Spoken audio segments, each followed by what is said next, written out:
आणि पाय वाटा ओढ देते अशी मना.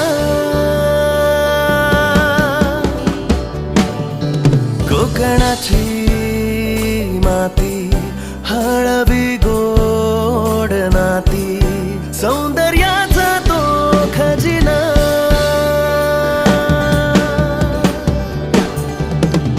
सागरी किनारा वाहे धुंदगार वारा लाल परीचा तो असा प्रवास होणारा आपलीच माणस असा.